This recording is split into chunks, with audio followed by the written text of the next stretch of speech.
По течению 35 километров в час на этом моторе. В принципе, мне за глаза.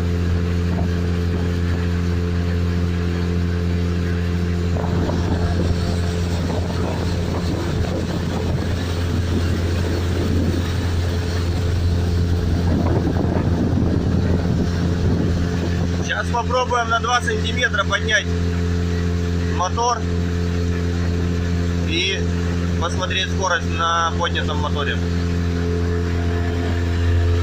против течения.